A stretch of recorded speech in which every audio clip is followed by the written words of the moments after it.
pitfalls of modern dating and how to fix it. We gonna get to it. Trust and believe.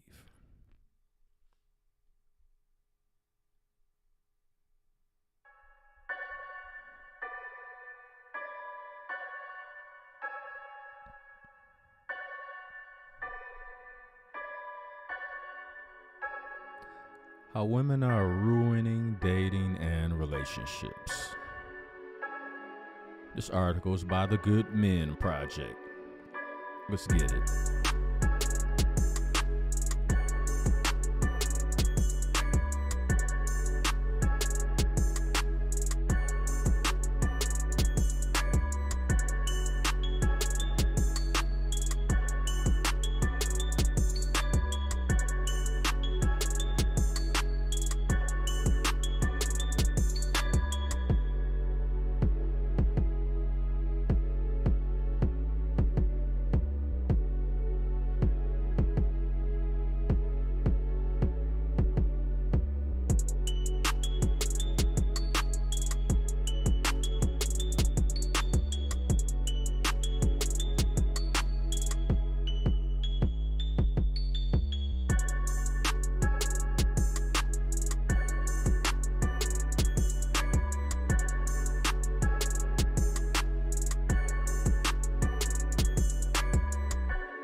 As you get older, life gets distorted and convoluted, complicated, and of course you start looking for attention, affection, affinity in all the wrong places, in all the wrong ways, or looking in the right places at the wrong time.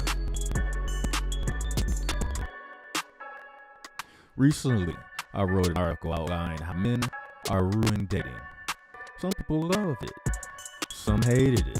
I thought I'd continue the fun by discussing the ways women are exacerbating the problems surrounding dating and relationships. Unless you have been living under a rock for some time, you would know that the majority of women despise the state of modern day dating and relationships. Because, let me add my own 2 cents. Structure is the modern woman's enemy. Having to listen to someone who has their best interest at heart, but a lot of you are too stubborn for your own good. Even if it's a good idea and something that will help you,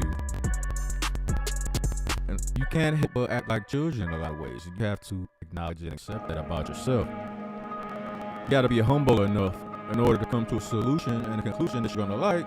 You have to be humble enough to sit back and listen. It's not that hard. It's not that hard. I know it goes against a lot of you. A lot of women were raised not to listen to any man. You were raised in a negative environment towards men, so you don't know how to listen to constructive criticism. You always take it as an attack, whether it's an attack or not. It could be the best thing for you, but you don't view it that way. You're waiting to attack. You wait till the right time to attack. You could care less what's being said, even if it helps you. Common belief is that men are the primary causation of the tumultuous state of courtship. Men are viewed as lazy, obnoxious, and toxic appetites. The most common terminology frustrated women use to refer to men in the dating market is trash. That's very mature. What it really is the guys that want you, you don't want them. The ones you want don't want you. So you revert back to there are no good men left. But sure they are. You just don't like them. You want the ones that don't want you. Very interesting dichotomy, isn't it? But if you don't admit that to yourself, you'll never come to a resolution. At the very least, you have to be able to tell yourself, like, yo, This is exactly what it is. This is what my natural instinct is. I understand it, I accept it, but I have to learn how to maneuver in a way that's going to really, truly get me what I want. Admitting it is the first step. Admitting it. Just admit, ladies. It's okay to be wrong sometimes. But you have to be willing to admit it to yourself. That's the only way you're going to heal. It's the only way you're going to be able to move forward. Assuming that's what you truly want. Assuming that you truly, really want a man, a husband. Anyway. The most common, okay, I already got that. From a woman's perspective, it has been effectively communicated that men are the problem when it comes to love. Of course, because you can't blame yourselves. You don't know how. The issue with this the issue with this logic is obvious. It's completely one-sided and absolves a party from truth and honesty. In addition, it robs oneself from looking inward to make appropriate changes, which can result in desired outcomes. Blaming one group of people for a complicated problem is unwise. The world may be a better place had Germany done the same honest introspection prior to World War II. See, ladies, just admitting it is the first step. It's the first step that'll send you on your way to where you want to be. Where you claim you want to be. Fellas, we have to do a better job at vetting too. Maneuvering through the minutia and the quagmire of modern dating world. Pitfalls of the modern dating world. And yes, there's a lot of them. But you have to recognize, fellas, certain things right away, because you don't have time to waste. Time is money. Money is time. They're married to each other in this wonderful capitalistic society that we live in. You don't have time to BS. You have to learn how to recognize things right away. Stop overlooking those red flags right away. The snap of the finger. It has to be from this day forward, it has to be your default setting. It has to be second nature to you. Writing this piece, I hope to start an honest conversation. Most of us can agree that dating is a shit show, and here are ways women are helping to I can never pronounce that word. It always gets me. Exacerbate its current condition. The victimhood and vetting conundrum. The victimhood mindset is one of the most counterproductive approaches to living life in the modern world. Living in a perpetual state of victimhood indirectly gives power to those who are deemed as an oppressor. Victimhood is often used as a convenient excuse to blame others for one's doubts and shortcomings with their own existence.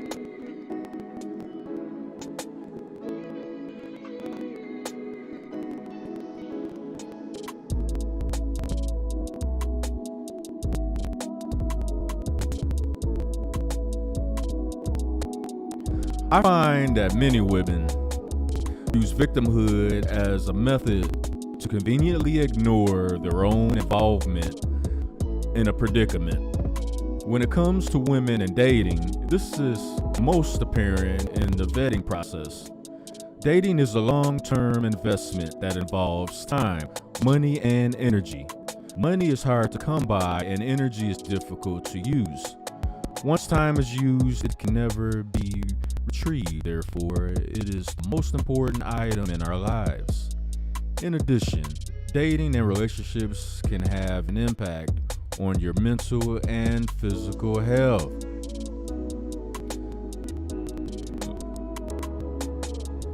Let me read that again. In addition, dating and relationships can have an impact on your mental and physical health. How many guys have been in relationships where there's constant bickering back and forth, arguments, disagreements, and you start to develop something that is foreign to you, something you've never really experienced before. All of a sudden, you start having chest problems. You start developing mysterious health problems along the way. You never had these issues before. You don't know where they came from. You tend to work out. You tend to not have the most terrible diet in the world. So you're wondering where these health issues are coming from. You need not look no further than your relationship that's stressing you out, stressing you into an early grave.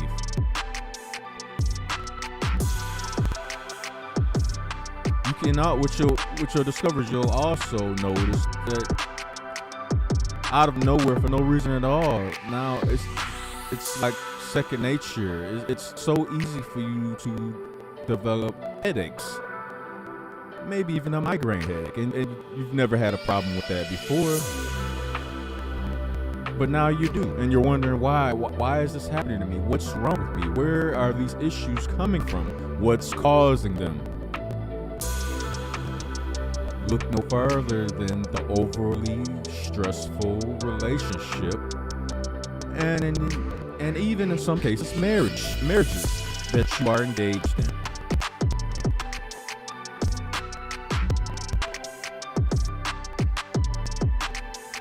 I frame dating as an investment to outline the perspective that selecting a good partner is important. From my experience, I have come across a vast number of women who are utterly awful at vetting partners. True, I have acquaintances who have taken pride in having poor selection skills when it has come to men. Gotta admit that to yourselves, ladies.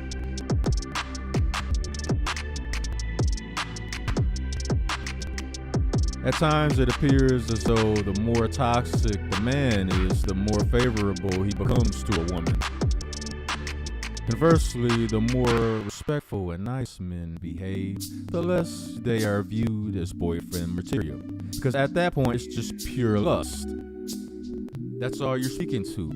But ladies, you have to recognize that that's what it is, and you have to categorize the men you choose to give your time to. If all it is lust, and that's what it is, then that's what it is. Don't complain that he ain't calling you, texting you back. Don't call him, leaving long ass voicemails and whining and bickering. He don't owe you a damn thing. As long as you recognize that's what it is, it's lust. We here to bang your back out, and that's it. Once we done, we're gonna split. Period. Once you can admit that to yourself, your life will become much more simple. Fellas, if that's what it is, that's what it is. Bang it out. Once you're done, sweep it to the side and get the dipping. Cut some corners. Bend the block. Whatever you want to call it. Keep everything in perspective. You won't have these mental and health breakdowns, physical health problems stemming from overly stressful interactions in the dating world. One of the primary issues I have with a lot of women who vet men is their prioritizations. Attraction, social standing, and finances are important factors when selecting a partner, no doubt. However, there is an enormous emphasis on these items when selecting a partner from a woman's perspective. Sometimes it appears as if the idea of the man outweighs the man himself, showcasing what a quality man looks like to the world is more important than forming a bond. So it's the Disney ideology, the fantasy, the Disney man, the Disney wedding. The fantasy is what women are obsessed with more than the man himself, who he really is as a person, his character, the merit of his character and the person himself means nothing, absolutely nothing. The the symbolism of that man is what's most important to a lot of ladies. And ladies, until you can admit this to yourselves, you're not going to get any of the results that you claim that you're looking for. And that's just a fact. Period. On the spot. A major issue arises when women are forced to acknowledge that a man they selected is a terrible match. As opposed to changing up their approach, women tend to date another man who is practically the same guy as the last one. Rinse and repeat. That's what a lot of you ladies are doing. I had an acquaintance who once dated 3 men in the span of 5 years, who all live in the same neighborhood. I mean, how can you not see this as an extremely horrible idea? You basically put these guys in the spin cycle. Rinse and repeat, rinse and repeat, rinse and repeat. Same neighborhood? You couldn't even bother yourself with putting a little bit more gas in a gas tank and driving across town, to another area. You didn't want to do that. Oh no, you couldn't bother yourself with that. Oh my goodness, the audacity to think like that. The same neighborhood. Come on, ladies, get it together. These men had the same personalities, dressed the same, were part of the same socio-economic background, etc. She explained all men were trash because these 4 men were awful to her, as opposed to taking any responsibility for selections and making adjustments. She blamed the small set of men, thus taking the approach of being a victim. I see the same example time and time again with women who take pride in having a type, only to be disappointed when the new guy is as disappointing as the last one. Stop rinsing and repeating, ladies. Women have been marketed. This idea that women have been marketed to, what the party was trying to say, this idea that they can have it all in today's world. Having it all may be having a kick-ass career, a highly successful spouse, a picturesque lifestyle, the perfectly family lavish. This should have been written better. The perfect family, lavishness, clout, etc. But if you are no stranger to West society, you understand that having it all comes with a hefty price tag. In order to gain commodities, you will inevitably pay seen and unforeseen costs in the form of time, obligations, debt, and energy. Having it all based on our societal standards is a way of life only the elite can come close to experiencing. And Marie Slaughter makes an interesting case for this in her piece titled "Why Women Still Can't Have It All." I'll leave a link to this article down in the description box. You guys can read over it yourself. Let me know what you think. Leave a comment in the comment section. But one thing we can all agree on, the whole victimhood thing, especially modern women out there who, would rather be a victim than actually solve the problem of which they claim to want to solve. They don't really want to take the necessary steps to solve those problems because it's always somebody else's fault, never theirs. The lofty expectations, the unrealistic expectations that a lot of modern women have, and then simultaneously sit back wondering, why they can't find the right guy for them, because they're looking for the perfect guy instead of the perfect guy for them. It's a difference. Ladies, it's a difference. Perfect guy for you might not be the perfect guy for your friend, and you shouldn't be using your friend as a measuring stick for a guy that you want to be with anyway. You and your best friend could grow up together, you could have a lot in common. Does not mean you should date the same kind of guys. Real life doesn't work that way.